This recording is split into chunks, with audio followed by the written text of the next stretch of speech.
नमस्कार, कैसे हैं आप लोग। बहुत ही बढ़िया होंगे। आज हम हमारा पार्ट 3 करने वाले हैं। ये इस चैप्टर का लास्ट पार्ट है। इस लास्ट पार्ट में से एक क्वेश्चन बन सकता है। तो ये सबसे पहले बात करता है कि यार आप अभी जो ऑर्गेनाइजेशन होता है ना, उसमें कितने लेवल्स होते हैं। तो हमने बोला कि चलो उसमें 3 लेवल होते हैं।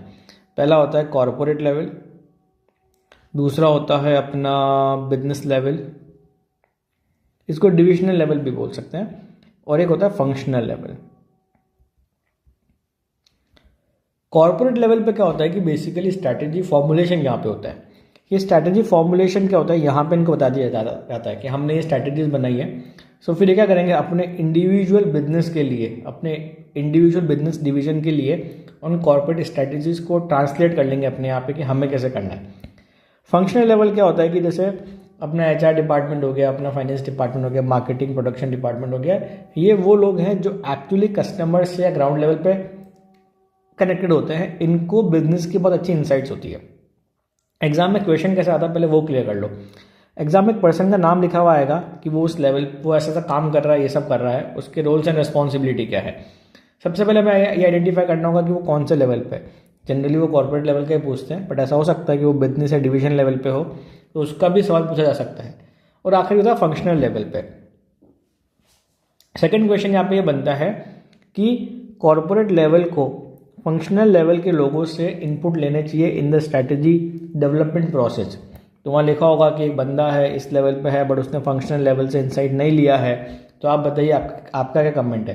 तो हमें एक्सप्लेन करना पड़ेगा कि फंक्शनल लेवल से कमेंट लेना क्यों रेलेवेंट है, ये क्यों इंपॉर्टेंट है, और क्यों ये स्ट्रैटेजी फॉर्मुलेशन के अंदर इनके इनपुट ज़रूरी है। तो ये 2 तरह के क्वेश्चन बन सकते हैं। सबसे पहले ये बताओ कॉर्पोरेट लेवल पे कौन आएगा। अपने CEO आ जाएंगे, टॉप लेवल एग्जीक्यूटिव पे आ गए, नॉन एग्जीक्यूटिव डायरेक्टर्स हो गया, आपके बोर्ड ऑफ डायरेक्टर्स हो गए। तो ये बात तो हमें बहुत सिंपल से क्लियर है कि कॉर्पोरेट लेवल पे कौन आता है। तो ये याद करने की ज़रूरत नहीं है। याद करने की ज़रूरत है roles and responsibility of the corporate level. अभी मैं तुमको पढ़ाऊँ उससे पहले डायग्राम देखो और इस डायग्राम से अपने माइंड में सेट करो कि क्या क्या हो सकता है। As a CEO of a company, let's say mister Mukesh Ambani है।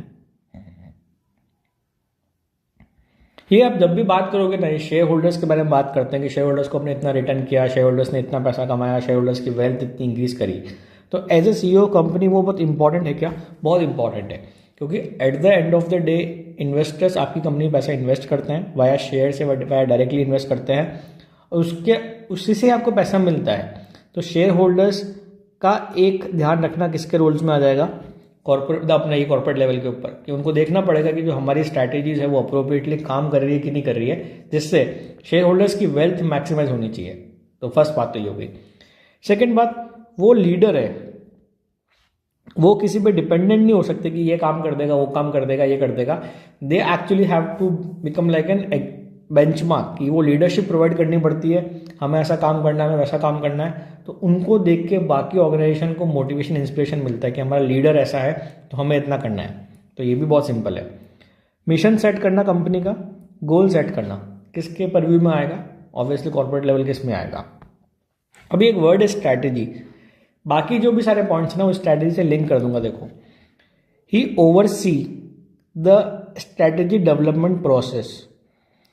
CEO खुद बैठ के सारी स्ट्रेटेजी बनाता है क्या? नहीं, CEO के अंदर उसकी अपनी मैनेजमेंट टीम होगी, उसके अपने हेड्स होंगे, वो स्ट्रेटेजी लेके आते होंगे, वो देखता होगा कि किस स्ट्रेटेजी में क्या करना है क्या नहीं करना है। आखिरी फाइनल कॉल CEO का है, but he will have to oversee the development process of strategies.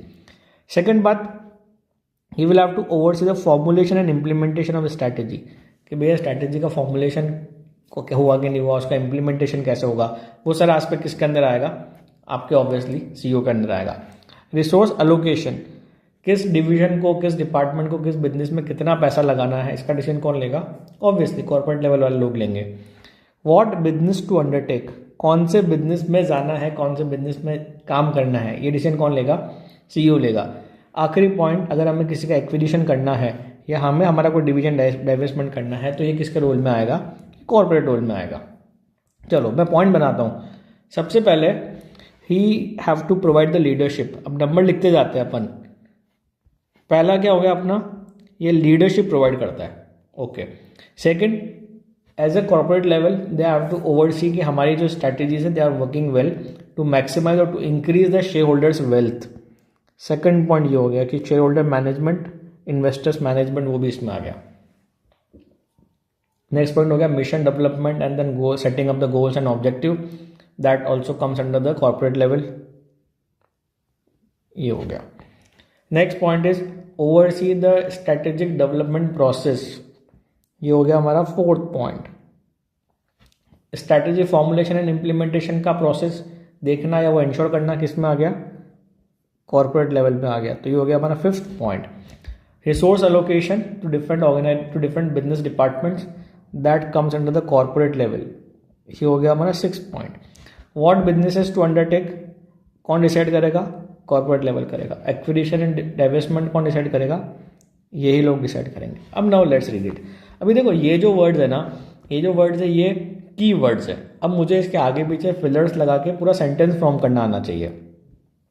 पहला, oversee development of strategies, okay, formulation and implementation of strategies, provide leadership for the organisation, define mission and goals of the organization, determine what businesses it should be in, allocation of resources among different businesses, ensure strategies are consistent to maximize shareholder wealth, manage divestment and acquisition process।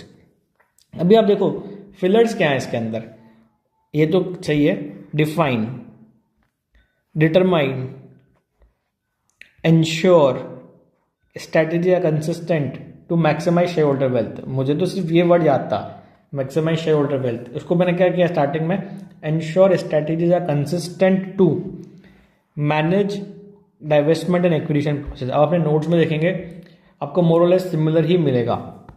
एक बार इसको देख के फिर से बोलेंगे क्या। पहला हमने क्या बोला, लीडरशिप प्रोवाइड करते हैं। उसके बाद में क्या था, oversee development of strategies, formulation and implementation of strategies, resource allocation to different business departments, what business to undertake, determine, oversee or manage the acquisition and divestment processes, develop the mission and goal of the organization. These all come under the roles and responsibility of whom, corporate level people. The first point एकदम super याद हो गया mind में, फिर से बोलेंगे एक बार मेरे साथ। Shareholder wealth maximise, leadership, mission and goals, development of strategies, implementation and formulation, resource allocation, what business to undertake, acquisition and divestment. what business to undertake याद करो, हमने जब मिशन याद किया था ना, तो ये मिशन के अंदर भी था। तो ऐसे वो मिशन विजन के वहाँ से सारी बातें उठा के यहाँ डाल दी। अल्टीमेटली ऐसा तो क्या है कि मिशन डेवलपमेंट करना है, विजन डेवलपमेंट करना है और स्ट्रैटेजीज को फॉर्मुलेट करके इम्प्लीमेंट करना है, बाद में मॉनिटरिंग करनी है।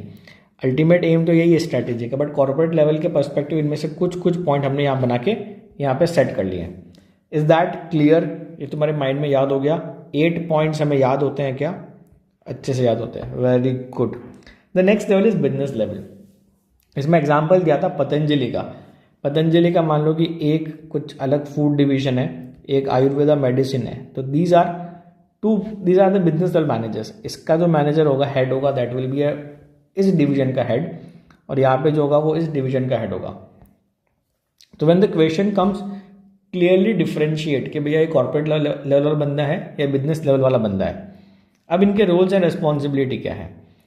पहला तो बहुत ही सिंपल है कि जो कॉर्पोरेट लेवल पे बनी है उनको अपने इंडिविजुअल बिजनेस या प्रोडक्ट के लिए उनको उसके अकॉर्डिंग उसको करना पड़ेगा। Translate corporate level strategies into strategies for individual businesses and products. Translate कर रहा हूँ किसको? कॉर्पोरेट लेवल स्ट्रैटेजी को। किसमें? इंडिविजुअल बिजनेस एंड प्रोडक्ट की स्ट्रैटेजीज के लिए। First point very clear. Ensure strategies align with the corporate objective. तो ये भी बात ठीक है, ऊपर से मिलता जुलता ही है। पहले मैंने बोला ट्रांसलेट करूंगा, the word I will have to memorise is translate. उसके बाद भी क्या करूंगा? अलाइनमेंट चेक करना है, अलाइनमेंट चेक कर लेंगे। Focus on competitive advantage and profitability of individual business and product. Memorise this word individual product, individual. तो competence, profitability of individual, 3 word याद रख के बोलिए। फर्स्ट क्या बोलेंगे? translate corporate level strategies into strategies for individual business and product. Second, ensure the strategies align with the corporate level objective. Last, focus on the competitive advantage and profitability of individual business and product. Last बार मेरे साथ revise कर लीजिए. पहला क्या बोला मैंने? Translate क्या करना है? कॉर्पोरेट लेवल स्ट्रैटेजीज को मेरे इंडिविजुअल बिजनेस या प्रोडक्ट के अंदर ट्रांसलेट करना है. इंश्योर करना है कि मेरी स्ट्रैटेजीज अलाइन करती है किसके साथ में? कॉर्पोरेट लेवल वाले के साथ में. आखिरी में मेरे इंडिविजुअल बिजनेस और प्रोडक्ट की कंपेटिटिव एडवांटेज और प्रॉफिटेबिलिटी पे मुझे फोकस करना है. That comes under the role of what? Business level managers, business और division level managers. That is the second thing जो एग्जाम में पूछी जा सकती है. Now last but not the least, this is very important और ये हमें अच्छे से याद करना है. These are the people who are responsible for specific business functions. वो ऊपर वाले क्या था? इंडिविजुअल बिजनेस और प्रोडक्ट के लिए रेस्पॉन्सिबल थे. ये यहाँ पे स्पेसिफिक बिजनेस फंक्शन, इस बिजनेस के अंदर भी कोई स्पेसिफिक फंक्शन है उसके लिए ये रेस्पॉन्सिबल है, such as HR, purchasing, customer service etcetera. So ये तो बहुत ही सिंपल है. अब इनका रोल क्या है कि भैया जो कॉर्पोरेट लेवल पे जो बनी है या जो बिजनेस लेवल पे बनी है उससे यहाँ पे इनको इम्प्लीमेंट करना है. Developing functional strategies that aligns with the corporate और business objective. Second, providing essential information for higher level strategic decision. ये इंपॉर्टेंट है. कंट्रीब्यूटिंग ऑपरेशनल इंसाइट दैट में ट्रांसलेट इनटू मेजर स्ट्रैटेजीज. ये और ये सिमिलर है, मतलब एक कान को ऐसा पकड़ा फिर इसी कान को उल्टा करके पकड़ लिया, बट इसी हमारा आंसर तो बनता है ना, तो हम दोनों लिखेंगे. पहला हमने बोला कि डेवलप करेंगे functional level strategies that align with the corporate and business level. तो हमने बोला कि भैया हम तो फंक्शनल वाले हैं, हमारे पास तो ऊपर दो है, कॉर्पोरेट भी है और बिजनेस भी है. हम इनको माइंड में रखते हुए अपनी स्ट्रैटेजीज बना लेंगे. फंक्शनल स्ट्रैटेजीज को करेंगे, डेवलप कर लेंगे. तो पहला तो ये हो गया. उसके बाद में क्या करेंगे? Providing essential information for higher level strategic decision. हमसे जो इन्फॉर्मेशन मांगी जाएगी हायर लेवल के लिए, हम वो हायर लेवल को इन्फॉर्मेशन प्रोवाइड कर देंगे. आखिर में है कि आर कॉन्ट्रीब्यूशन क्या है? हमारा कॉन्ट्रीब्यूशन ये है कि हम जो ऑपरेशनल इंसाइट है वो प्रोवाइड करेंगे जो कि मेजर स्ट्रैटेजीज में ट्रांसलेट हो जाएगा. पॉइंट नंबर 2 और पॉइंट नंबर 3 में फाइन डिफरेंस है. एक, आप क्या कर रहे हो, जो आपसे इन्फॉर्मेशन मांगी जा रही है, फॉर एग्जांपल आप ह्यूमन रिसोर्स में हो, जो आपसे इन्फॉर्मेशन मांगी, आपने इन्फॉर्मेशन प्रोवाइड कर दी, भाई एक्चुअल में ये है, तो वो उसको लेके एनालिसिस कर सकते हैं क्या हुआ क्या नहीं हुआ. सेकेंडली, एक बंदा है सेल्स का, सेल्स एंड मार्केटिंग में, वो ग्राउंड लेवल पे जाके ऑपरेशनली कस्टमर से डील करते हैं, बाहर की पार्टी से डील करते हैं, तो वो अपनी इनसाइट शेयर करेंगे. It is not about data, it is more about insight कि यार वो क्या समझ रहे हैं ग्राउंड पे, उनको क्या लगता है कि ये इन्फॉर्मेशन उनको पता होनी चाहिए ताकि हमें हमारी स्ट्रैटेजी ऐसे काम करें तो हम ग्राउंड पे अच्छा काम करेंगे. तो ये जो वर्ड है ना, operational insight, this is a important word here. देखो यहाँ पे तो क्या था, एसेंशियल इन्फॉर्मेशन, तो हमको डिफ्रेंशिएट करना पड़ेगा. पहला हमने बोला कि develop functional strategies that align with corporate and the business objectives. That is very simple. Second, providing essential information for higher level strategic decision. तो हम एसेंशियल इन्फॉर्मेशन भी प्रोवाइड कर देंगे. नेक्स्ट, हम कंट्रीब्यूट करेंगे हमारी ऑपरेशनल इनसाइट दैट में translate into major strategies. वो एक मेन बात हो जाएगी. तो ये तीनों पॉइंट समझ में आ गए. पहला, developing functional strategies that align with the corporate business objective. Second is providing essential information that for higher level strategic decisions. आखिरी, कंट्रीब्यूटिंग ऑपरेशन इनसाइट दैट में translate into major strategies. Last but not the least, ये important question है, exam में पूछा गया था. एक corporate level का बंदा है, उसने फंक्शनल लेवल पे जो इन्फॉर्मेशन है वो गैदर नहीं किया, उसके बिना भी स्ट्रैटेजी बना दिया, क्या वो बात सही है? तो हम आंसर एग्जैक्टली ऐसा लिखेंगे. Functional managers provide most of the information that makes it possible for business and corporate level managers to formulate realistic and attainable strategies. कि आप ऑपरेशनल इंसाइट लेते हो इनसे ताकि आपकी जो स्ट्रैटेजीज हो वो रियलिस्टिक हो और जो अचीवेबल भी हो. अटेनेबल का मतलब हो जाएगा अचीवेबल. अदरवाइज आप एसी के कमरे में बैठ के कुछ भी स्टोरी बनाओगे, ऐसा कर लेते हैं वैसा कर लेते हैं, ग्राउंड पे चलेगी क्या? नहीं चलेगी. तो फर्स्ट पॉइंट क्लियर है. Functional managers provide most of the information that make it possible for the business and the corporate level managers to formulate realistic and achievable strategies. This will be my first paragraph. This is so because functional level managers are closer to the customer than typical general managers. General manager मतलब corporate managers. A functional manager may generate important idea that subsequently may become a major strategy for the company. This is my second point. Thus, it is very important for general manager, basically corporate level, to listen closely to their ideas of their functional manager and consider them in making the decision. Functional level managers are responsible for the specific business function or operations such as human resource, purchasing, customers, etc. Thus, a functional manager's sphere of responsibility is generally confined to one organization activity, whereas general manager oversees the operation of a whole company or divisions. This will be my fourth point.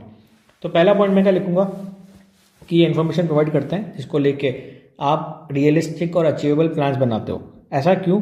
क्योंकि वो customer से ज़्यादा close होते हैं, वो important information generate करते हैं जिससे एक बेटर स्ट्रेटेजी बनाई जा सकती है. इसलिए बहुत इंपॉर्टेंट है कि हम उनको ध्यान से सुने, उनके आइडियाज़ को ध्यान से सुने और हमारे डिसीजन मेकिंग में उनको कंसिडर करें.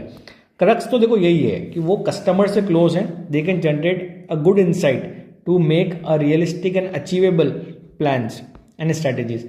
फंक्शनल लेवल मैनेजर रेस्पॉन्सिबल होते हैं इंडिविजुअल बिजनेस एक्टिविटीज़ के लिए, उन सब के लिए उनका स्पीयर ऑफ रेस्पॉन्सिबिलिटी बहुत कम होता है as compare to the general manager. So अभी आप इस पर आ जाइए अपने क्वेश्चंस के ऊपर. एक क्वेश्चन पढ़ो, तुमको समझ में आना चाहिए.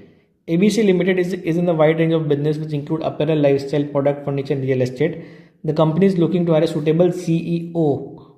Consider yourself as the HR consultant of ABC Limited. You have been assigned the task to enlist the activities involved with the role of CEO. Name the strategic level that this role belongs to and enlist the activities associated with it. अभी CEO किस पे आएगा? Corporate level पे आएगा. तो ये हो गया अपना पार्ट 1 ऑफ द आंसर, जिसका आपको आधा नंबर मिल जाएगा. कॉर्पोरेट लेवल मैनेजमेंट में कौन कौन आता है वो एक्सप्लेन कर दिया, हाफ मार्क्स उसका हो जाएगा. उसके बाद में उनका रोल्स एंड रिस्पॉन्सिबिलिटी क्या है. ये जो 8 पॉइंट्स मैंने आपको याद करा है, एग्जैक्टली वही 8 पॉइंट्स है. अगला, it is imperative to segregate top level strategy into viable functional plans and policies. Do you agree with the statement? Support your answer with the reason. ये बोल रहा है कि हमें ये सेपरेट क्यों करना चाहिए. Yes, it is imperative to segregate the top level strategy into viable function plans policies that are compatible with each other. Major strategies must be translated to lower levels to give a holistic strategic decision for the organization. फिर हमने बोला functional level पे ये ऐसा सब कुछ होता है और फंक्शनल लेवल से बातें हैं कि फंक्शनल लेवल पे क्या क्या होता है और ये कैसे काम करती है चीज़ें. So this is another theoretical question. ये एग्जाम में आया हुआ है. यस, ये एग्जाम में आ रखा है, तो ये एक बार आपको पूरा देखना पड़ेगा. ये मैंने अलग से कवर नहीं किया, बट ये आपको मैं अलग से मार्क कर रहा हूँ कि इसको आप एक बार अलग से रीड कर लेना. ये नया क्वेश्चन नहीं है, पुराना क्वेश्चन है, थियोरेटिकल है, बट ऐसे कोई क्वेश्चन पूछा जाए तो आपको क्लिक हो जाए कि मुझे कैसे आंसर करना है. Different level of strategy in the organisation, corporate business and function, वो हो गया. अब बाद में देखो ये क्वेश्चन आ रखे हैं अपने RTP MTP में. Mister Mehta sharing with his friends an informal discussion that he has to move very cautiously in his organisation as the decision taken by him has a wider impact, involves larger commitments and resources. He also said that his decision decide the future of organization. Basically कौन से level का बंदा है? Corporate level का बंदा है. तो आप इसको कहाँ पे प्लेस करेंगे, उसका रोल डिफाइन करो. तो ये कॉर्पोरेट लेवल का, उसके रोल्स एंड रिस्पॉन्सिबिलिटी हमने बात की 8 पॉइंट्स, वो 8 पॉइंट फॉर्म में लिखना, पैराग्राफ फॉर्म मत लिखना. Difference between 3 levels of an organisation. जब डिफरेंस की बात है कि आप इस लिख दो, कॉर्पोरेट लेवल ये करता है, बिजनेस लेवल ये करता है, फंक्शनल लेवल ये करता है, आपका आंसर हो जाएगा. ये रिपीट क्वेश्चन है ऊपर वाला कि हमको ये आइडेंटिफाई करना है कि वो कौन से लेवल पे है, किस कैपेसिटी में है और वो क्या करता है. एक बार रीड कर लेते हैं. Sorry. Dharam Singh, the procurement department head of Cyclix mountain biking company, was recently promoted to look after the sales department along with the procurement. His seniors at the corporate level have always like his way of leadership and are assured that he would ensure the implementation of policy and strategies to the best of his capacity, but have never involved him in the decision making of the company. धर्म सिंह बहुत ही बड़े आदमी है, but corporate level ने इसको involve नहीं किया कभी. तो आप बोलोगे उनके अप्रोच सही है क्या? जो मैंने आंसर बताया उनके अप्रोच सही नहीं है, और ये वो जो आंसर लिखा हुआ है सेम आंसर मैंने आपको वहाँ पे लिखा हुआ है. कॉर्पोरेट लेवल स्ट्रेटेजी में रोल्स एंड रिस्पॉन्सिबिलिटी क्या होती है, अगला क्वेश्चन वो हो गया. So that completes our first chapter. Memorise करके सिर्फ एक क्वेश्चन ये जो मैंने यहाँ लिखा है ना, ये वाला जो मैंने आपको अलग से मार्क करवाया, ये जैसे एक बार रीड कर लेना। अदर देन दैट ये चैप्टर हमारा खत्म नहीं हुआ। सॉरी। अपना एक पोर्शन बाकी है, नेटवर्क ऑफ रिलेशनशिप। देखो अपने 3 तरह के नेटवर्क हैं। पहला है फंक्शनल एंड डिविजनल लेवल। आप ऊपर से कंफ्यूज मत होना। देखो ऊपर क्या है, बिजनेस अलग है, फंक्शनल अलग है और अपना कॉर्पोरेट अलग है। बट यहाँ पे जब आ रहे हैं तो ये बोल रहा है फंक्शनल और डिवीजन लेवल, तो ये एक्चुअली इसी को रेफर कर रहा है। फंक्शनल और डिवीजन लेवल में क्या होता है, ये अपने आप में इंडिविजुअल डिपार्टमेंट है। ओके, इनके अपने अपने अपने हेड है। ये अल्टीमेटली किसको रिपोर्ट करते हैं, कॉर्पोरेट लेवल को। सो इनके अंदर इंडिपेंडेंट रिलेशनशिप है, they are run independently, headed by division और फंक्शन हेड। तो बस यही समझ में आता है। तो पहला लेवल कौन सा हो गया अपना, डिवीजन और फंक्शनल लेवल। जैसे ये एक डिवीजन हेड हो गया, ये एक डिवीजन हेड हो गया, ये एक डिवीजन हेड हो गया। इंडिपेंडेंटली ऑपरेट करते हैं, अल्टीमेटली रिपोर्ट करते हैं कॉर्पोरेट वाले को। अगला है हॉरिजॉन्टल। हॉरिजॉन्टल में क्या है, सीईओ हो चाहे कुछ भी हो, सिक्योरिटी हो, एचआर हो, सब एक ही लेवल पे हैं। तो वहाँ से टॉप लेवल से लेके स्टाफ जूनियर लेवल तक सब हॉरिजॉन्टली सेम लेवल पे है। उससे फ़ायदा क्या है, ओपन कल्चर है, ट्रांसपेरेंट कल्चर होता है, फोकस्ड होता है, आइडिया शेयरिंग इजीली होता है और इनोवेशन होता है। क्योंकि यहाँ पे ये बंदा होगा ना, ये भी डरेगा नहीं कि मैं सीईओ को कुछ बोलूँगा। यहाँ पे सब आसपास ही बैठते हैं, कोई हायरार्की नहीं है, सब सिमिलर एक ही लेवल पे है। तो ये कौन सा लेवल हो गया अपना, हॉरिजॉन्टल लेवल। तो इसीलिए मैंने इनको हॉरिजॉन्टली प्लेस किया। अगला है matrix relationship. Matrix it is like grid, grid की तरह है। मतलब कोई किसको रिपोर्ट कर रहा है, कोई किसको रिपोर्ट कर रहा है, कोई किसको रिपोर्ट कर रहा है। यहाँ पे क्या होता है, बेसिकली टेम्पररी टीम फॉर्म की जाती है। टेम्पररी टीम फॉर्म की जाती है जिसमें डिफरेंट डिपार्टमेंट के लोगों को यहाँ पे लाया जाता है। बेसिकली ये टास्क बेस्ड प्रोजेक्ट जो बड़े बिजनेस कॉन्ग्लोमरेट्स होते हैं वहाँ पे काम होता है। तो ऐसा हो सकता है कि एक टीम में एक से ज़्यादा फंक्शनल मैनेजर्स हो।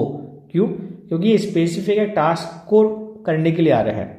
देखो grid like structure, people from various departments, temporary task based project, it is good for huge conglomerate where more than 1 business level managers may be a part of a team. तो ये हो गया हमारा last part. इसमें याद करवाने का कुछ नहीं है। जो अपना मैंने आपको जो नोट्स दिया हुआ है उसमें मैंने एग्जैक्टली बहुत सिंपल लैंग्वेज में दिखा हुआ है। तो ये कोई स्ट्रेस नहीं है तुम्हारे लिए भी, तुम्हारे से फटाफट याद हो जाएगा। तो ये क्या है, बेसिकली ग्रिड लाइक स्ट्रक्चर है। एक टेम्पररी टीम फॉर्म की जाती है for a task. Different team से डिफरेंट लोग होते हैं और यहाँ पे एक से ज़्यादा functional manager, business managers involve हो सकते हैं। Grid like structure, people from various department, temporary task based projects, good for huge conglomerate, not good for small organisation, more than 1 business level managers की यहाँ रिपोर्टिंग हो सकती है। यहाँ पे क्या था, ओपन था, ट्रांसपेरेंट था, आइडिया शेयरिंग है, फोकस्ड है और इनोवेशन है। बेसिकली यहाँ पे कोई हायरार्की नहीं है कि तू छोटा तू बड़ा, सब एक ही लेवल पे है। यहाँ पे these are independent relationship between different divisions. These are run independent by the division headed by division of function head. So now it completes our first chapter. Goodbye, take care. I will see you in the second chapter. Please share your feedbacks. If you don't give me feedback, I will not realize or I will not come to know कि आपको ये help कर रहा है कि नहीं कर रहा है. I'm going beyond the responsibility of a teacher. मैं आपको पढ़ा चुका हूँ, क्लास में आपको क्वेश्चन करवा चुका हूँ, मेरी रेस्पॉन्सिबिलिटी वहीं ख़त्म हो जाती है। बट मुझे पता है कि एग्ज़ाम में नंबर लिखने के मिलते हैं और एग्ज़ाम में लिख कब पाएंगे जब आपको याद होंगे। सो मैं as your friend, as your companion आपको ये याद करवाने की कोशिश कर रहा हूँ and I am trying my best. Okay, good bye, take care.